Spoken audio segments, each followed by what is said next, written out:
우리 하나님 말씀 보도록 그렇게 하겠습니다. 하나님 말씀은 창세기 3장 15절입니다.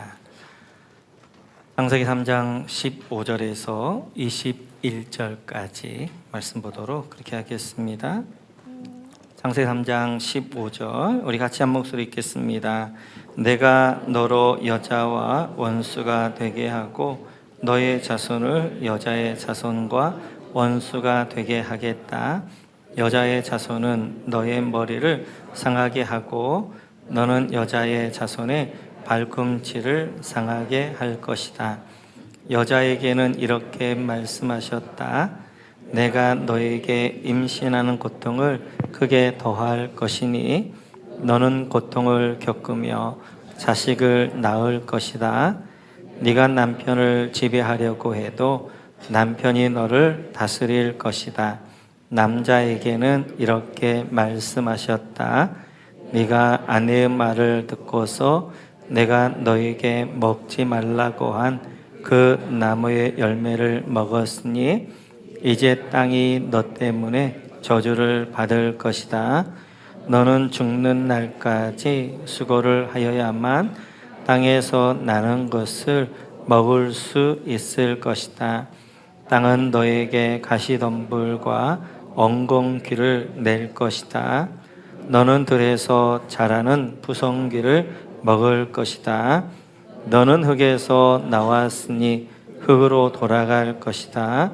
그때까지 너는 얼굴을 땀을 흘려야 나다를 먹을 수 있을 것이다. 너는 흙이니 흙으로 돌아갈 것이다. 아담은 자기 아내의 이름을 하와라고 하였다. 그가 생명이 있는 모든 것의 어머니이기 때문이다. 주 하나님이 가죽옷을 만들어서 아담과 그의 아내에게 입혀 주셨다. 아멘. 지금 저희는 창세기 3장에서 못 헤어나오고 있는데요. 오늘 좀 헤어나가려고 합니다. 그래서 정리를 좀 한번 하면서 마치려고 하고요.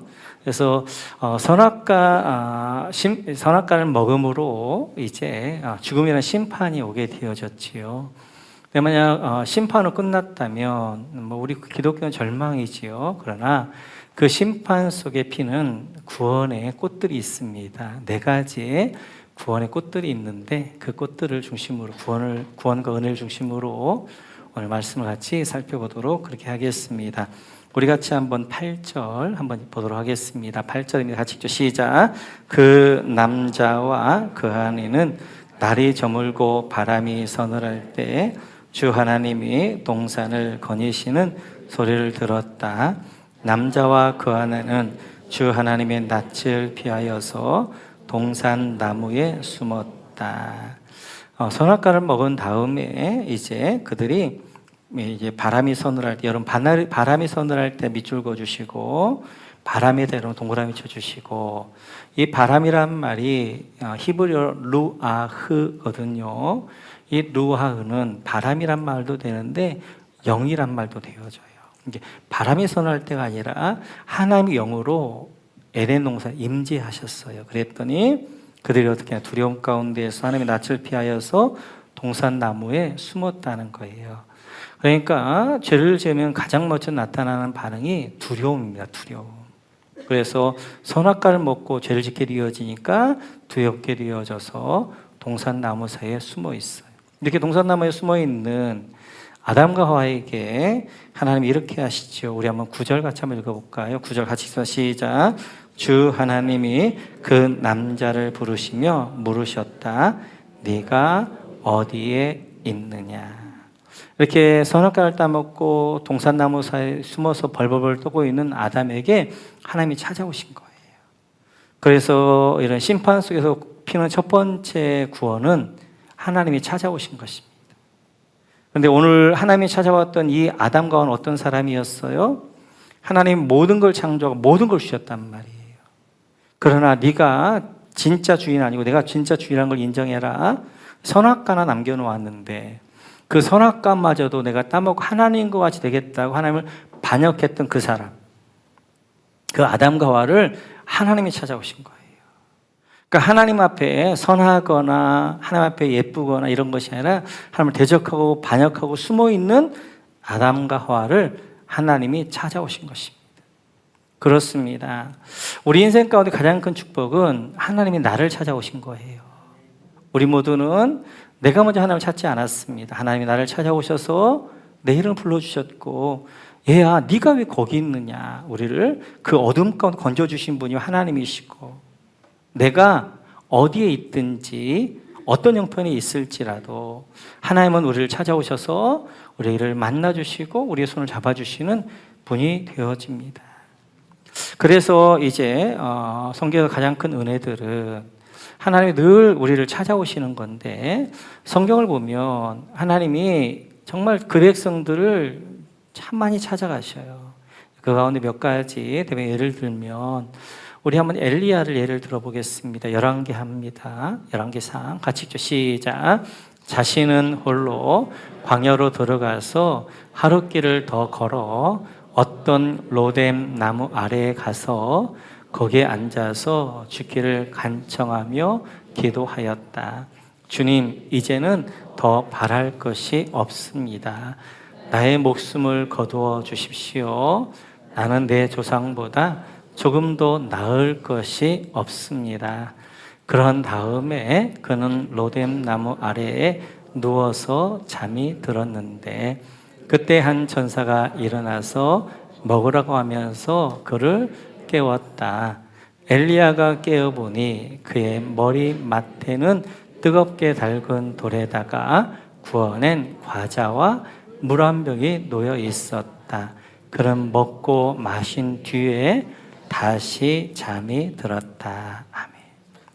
사역에 지쳐 탈진해 있는 엘리야, 이세벨이 두려워서 이세벨을 피하여서 광야로 도망가고 있는 엘리야, 그래서 너무 지쳐 쓰러져서 하나님 앞에, 하나님 이제는 죽기를 원합니다. 내 목숨 거두어 주십시오 라고 하면서 지쳐 쓰러져 있는 엘리야에게 하나님이 찾아오셨어요.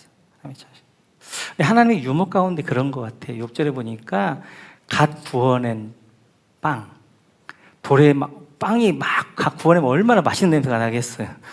그러니까 쓰러져 있는 엘리야가 쓰러져 있을 수가 없게 너무너무 맛있는 냄새가 나요. 하나님은 그 따뜻한 분이세요.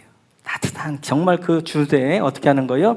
갓 구워낸 정말 따끈따끈한 그런 빵과 물을 주면서 그를 다시 회복시켜 주신 하나님. 지쳐 쓰러져 있는 엘리야를 나몰라라 하지 않고 그에 다가오셔서 그를 다시 회복시켜 주신 하나님. 뿐만 아니라 베드로도 마찬가지죠. 같이 한번 읽어볼까요? 같이 읽죠. 그들이 아침을 먹은 뒤에 예수께서 시몬 베드로에게 물으셨다. 요한의 아들 시몬아, 네가 이 사람들보다 나를 더 사랑하느냐? 베드로가 대답하였다.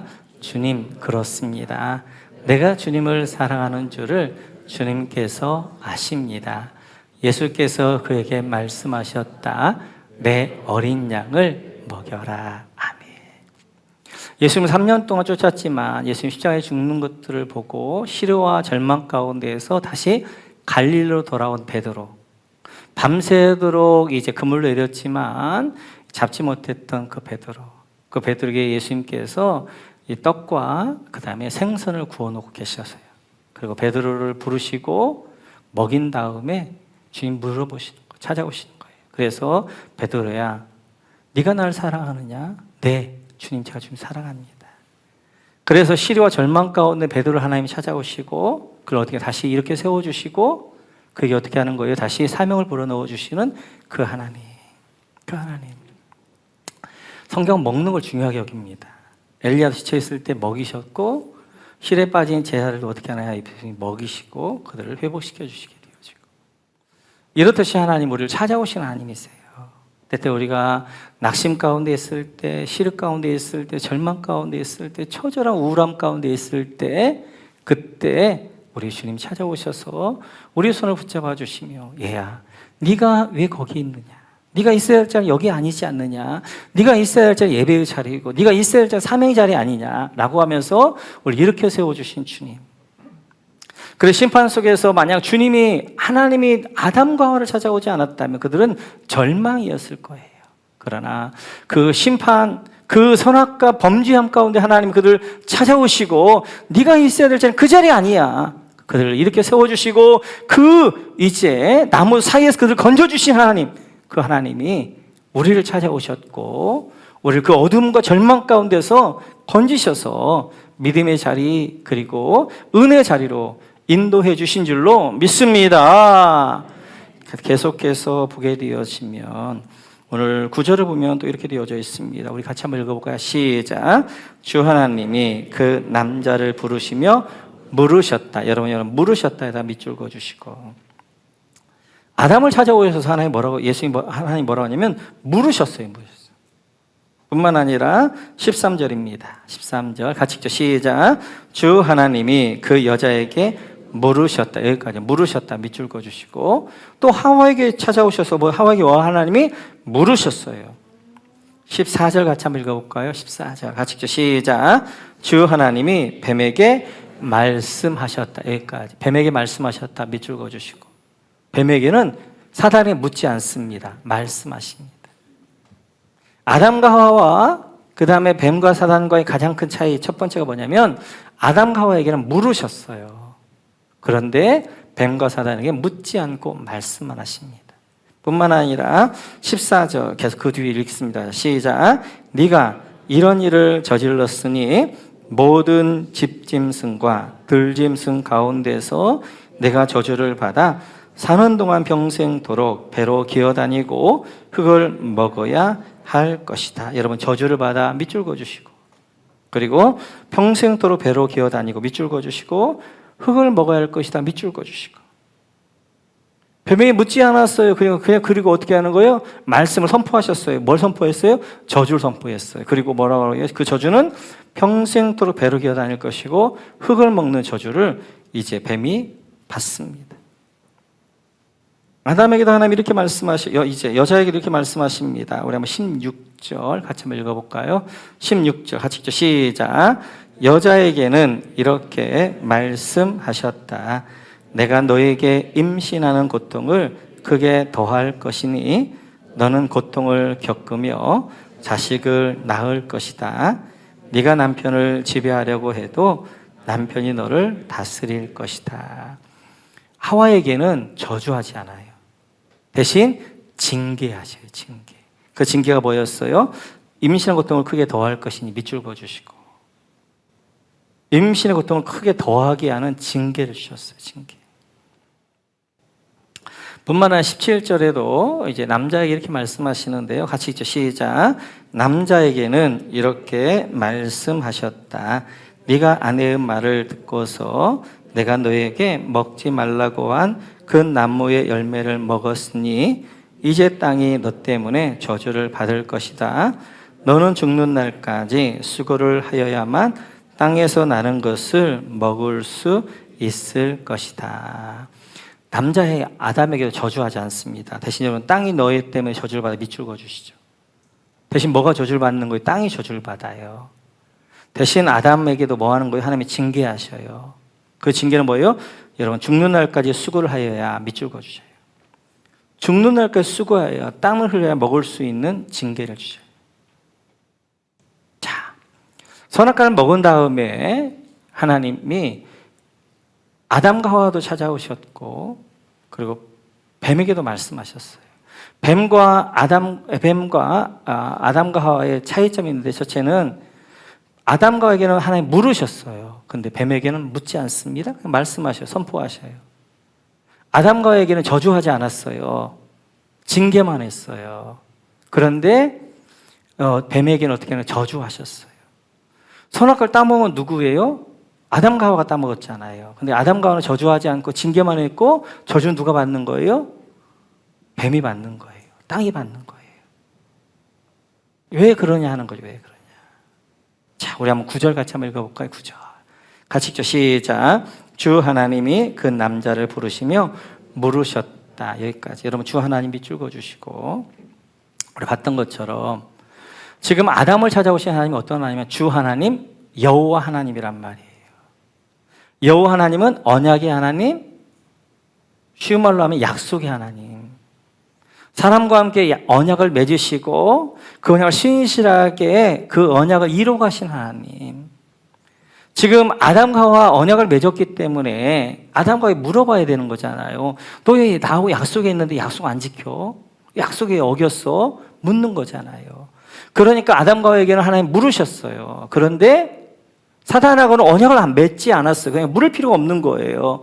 그냥 말씀하시고 선포하시는 거예요. 그리고 이 사단은 어떻게 하나? 그래서 저주를 받게 되어지는 거예요. 그렇다면 왜 선악과는 아담과 하와가 따먹었는데 왜 아담과 하와는 저주를 안 받는가? 아담과 하와도 저주를 받습니다. 이렇게 받아요. 우리 한번 15절 같이 한번 볼까요? 15절 같이 읽죠. 시작. 내가 너로 여자와 원수가 되게 하고 너의 자손을 여자의 자손과 원수가 되게 하겠다. 여자의 자손은 너의 머리를 상하게 하고 너는 여자의 자손의 발꿈치를 상하게 할 것이다. 제일 밑에 쪽에 보면 너는 여자의 자손의 발꿈치를 상하게 할 것이다. 밑줄 그어주시고 지금 아담과 하와 대신 누가? 여자의 자손 메시아가 발꿈치를 상하는 저주를 받는 거예요. 징벌을 받는 거예요. 그래서 심판 속에서 피어나는 두 번째 꽃은 구원은 메시아를 보내주신다는 약속입니다. 메시아. 그래서 메시아 예수님이 오셔서 어떻게 하는 거예요? 아담과 하와가 받아야 될 그 저주를, 그 심판을 누가 받는 거예요? 메시아 예수님이 심판을 받으시는 거예요. 아담과 하와를 위해서가 아니라 아담과 하와가 되어서 십자가에 달리셔서 심판을 받으시는 거예요. 어떤 분들은 그래서 이제 예수님은 우리를 위해서 죽으신 것이 아니라 우리가 되어서 죽었습니다. 이걸 잘 기억하셔야 돼요. 어떤 분들이 이렇게 이야기해요. 목사님, 이 땅에 나 혼자 있어도 예수님이 죽으셨을까요? 저는 확신합니다. 죽으셨습니다. 왜냐하면 예수님은 여러분들 위해서 죽은 것이 아니라 여러분이 되어서 죽었기 때문에 이 땅에 여러분 혼자 있어서도 예수님은 죽으셨어요. 그래서 아담과 하와가 저주받고 징벌받고 이제 이렇게 심판받아야 되는데 그 심판을 누가 받으시냐? 메시아 예수님이 받으시는 거예요. 그런데 만약 발꿈치를 상하게 하는 예수님 십자가에서만 죽고 끝나게 되어지면 우리 기독교는 소망이 없어요. 그게 끝이라면 절망이에요. 그런데 하나의 약속을 더 주십니다. 그 위쪽에 보게 되어지면 여자의 자손은 너의 머리를 상하게 하고 밑줄 그어주시고 또 하나의 약속을 주는 그 약속은 바로 뭐냐면 여자의 자손 바로 메시아는 예수님은 너의 머리 사단의 머리를 상하게 할 것이다. 깨뜨려 버릴 것이다 라고 말씀하게 되어져요. 사단의 머리를 상하게 한다는 말이 어떤 의미예요? 사단이 가지고 있는 무기가 있어요. 강력한 무기. 그 무기가 바로 죽음, 사망이라는 무기예요. 죽음, 사망을 가지고 모든 이제 이 땅의 사람들 위협하게 되어지고 자기의 올무에 매였단 말이에요.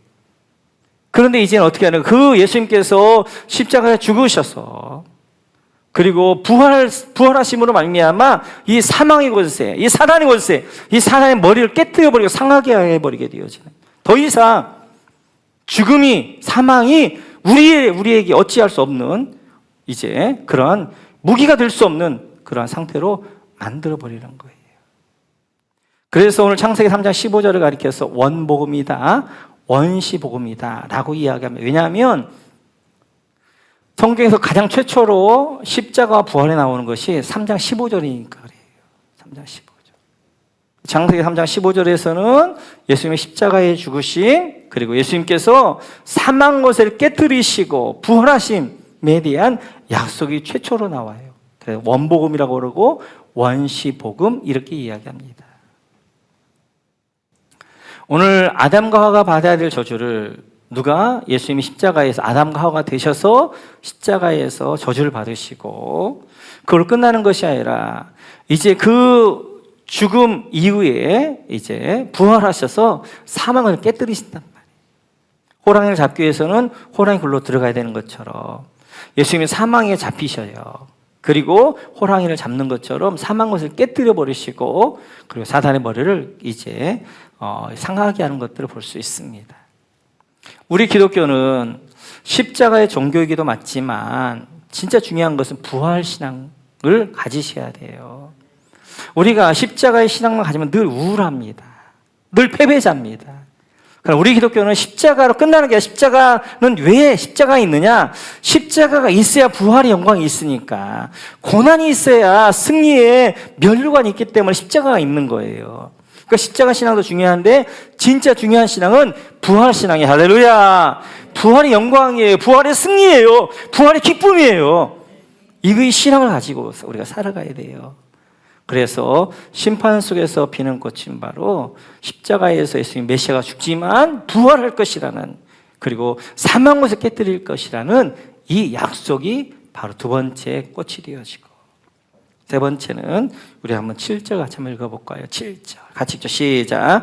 그러나 두 사람이 눈이 밝아져서 자기들이 벗은 몸인 것을 알고 무화과 나무 잎으로 치마를 엮어서 몸을 가렸다. 선악과를 딱 떠먹고 나니까 뭐가 느끼는 거예요? 수치심이 느끼는 거예요. 수치심.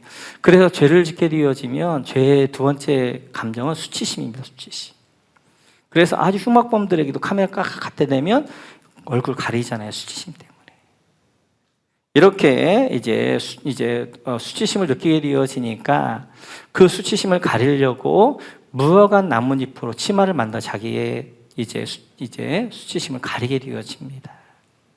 그런데 그 무화과 나뭇잎은 이래요. 이사야서 64장을 보면 같이 한번 읽어볼까요?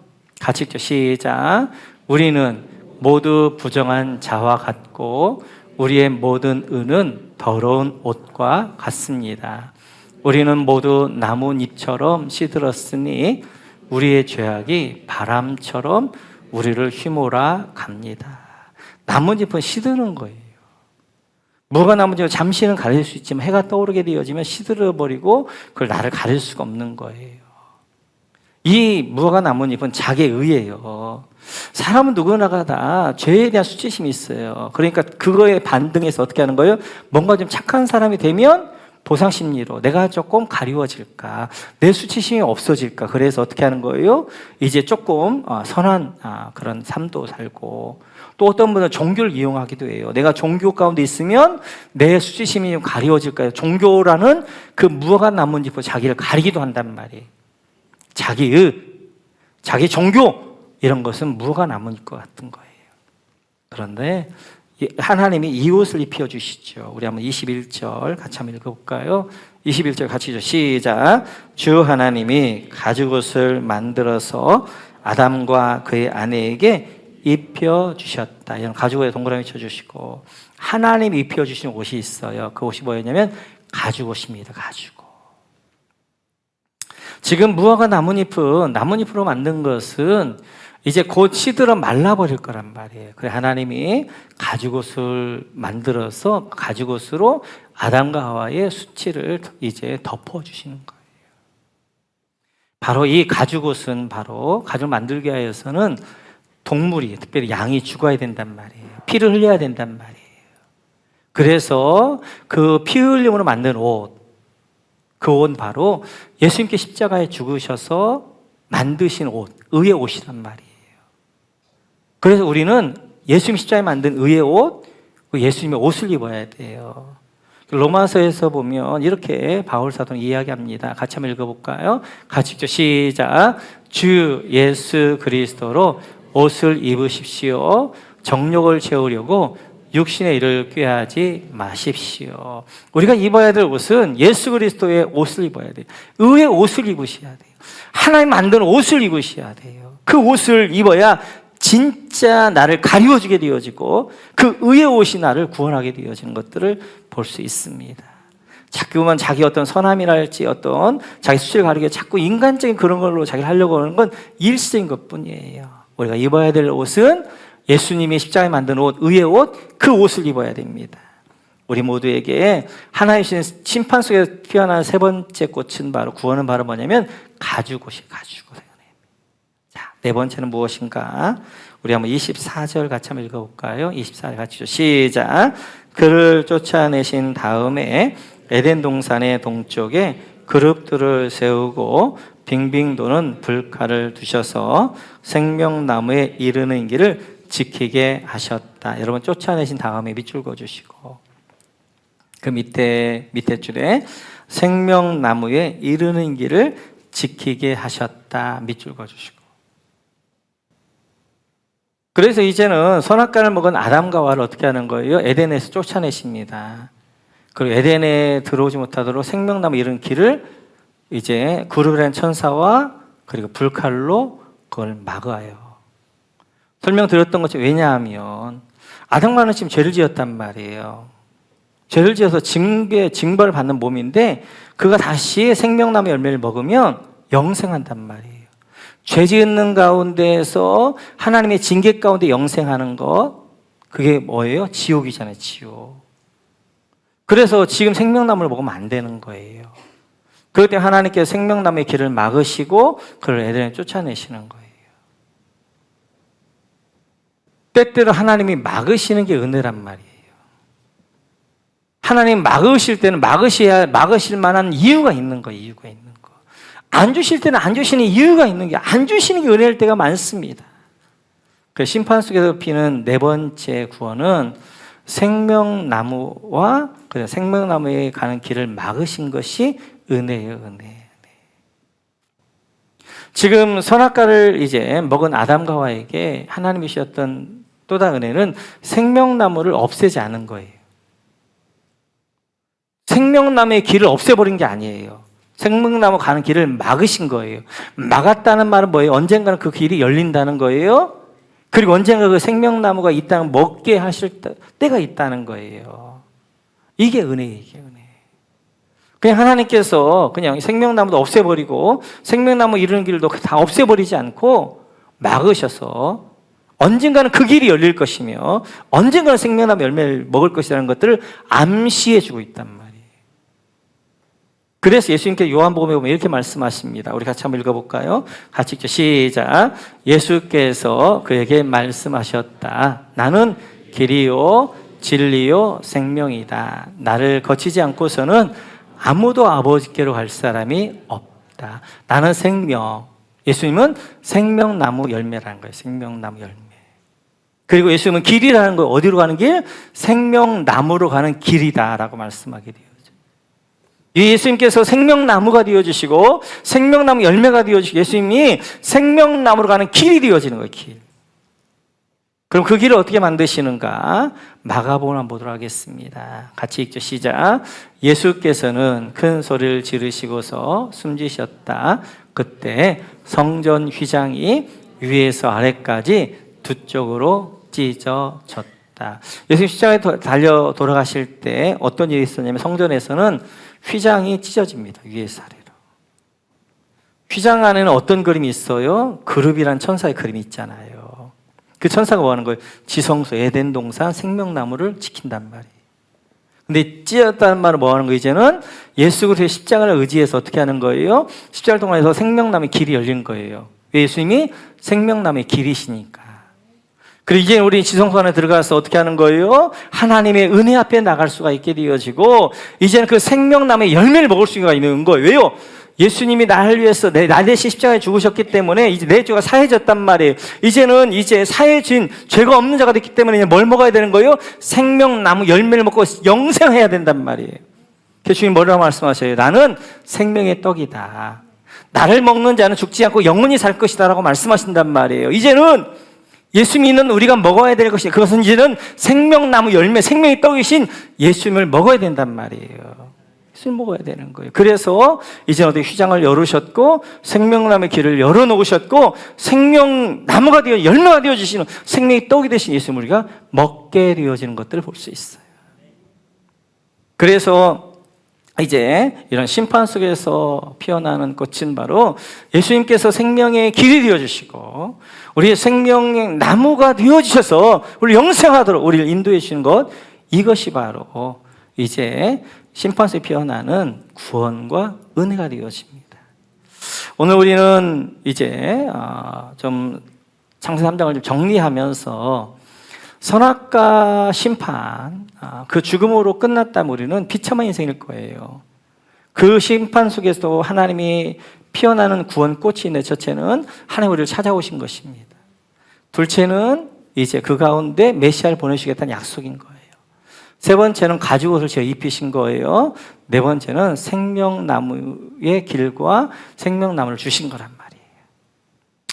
우리는 그렇습니다. 오늘 이 자리에 내가 있는 이유가 무엇인가? 그것은 하나님이 나를 붙잡고 계시고 내가 너를 결코 버리지 않을 것이다. 내가 놓지 않을 것이다. 그 손이 나를 붙잡고 있기 때문에 우리는 관성적으로 하나님을 떠나게 되어져 있어요. 때만 되어지면, 시간만 되어지면, 그리고 이제 일만 있으면 하나님을 떠나려고 한단 말이에요. 그리고 우리는 많은 경우 하나님을 떠나서 나무 사이에 숨어서 있을 때가 있단 말이에요. 그럼에도 불구하고 오늘 우리가 이 자리에 있는 이유는 하나님이 나를 찾아오시고 그 손을 붙잡고 놓지 않는 그 은혜가 있기 때문에 우리가 이 자리 가운데 있는 거예요. 우리 주님이 이렇게 약속하셨습니다. 요한복음 10장 같이 한번 읽어볼까요? 같이 읽죠. 시작. 나는 그들에게 영생을 준다. 그들은 영원토록 멸망하지 않을 것이요 또 아무도 그들을 내 손에서 빼앗아 가지 못할 것이다. 그들은 나에게 주신 내 아버지는 만유보다 더 크시다. 아무도 아버지의 손에서 그들을 빼앗아 가지 못한다. 할렐루야. 이 약속을 주셨단 말이에요. 하나님 우리를 붙잡으셔요. 근데 이 붙잡는 하나님의 손에 무엇도 빼앗아 갈 수 없어요. 왜요? 우리 하나님이 만유보다 크시니까. 죄보다 하나님의 사랑이 더 큰 거예요. 심판보다 하나님의 은혜가 더 큰 거예요. 하나님의 붙들으심이 더 큰 거예요. 그 하나님의 손이 우리를 붙잡고 있기 때문에 우리가 여기 있는 거지.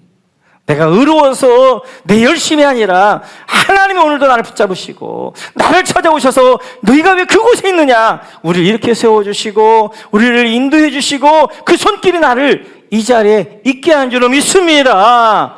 그래서 우리 신앙은, 우리 기독교는 십자가 신앙이 부활 신앙인 거예요.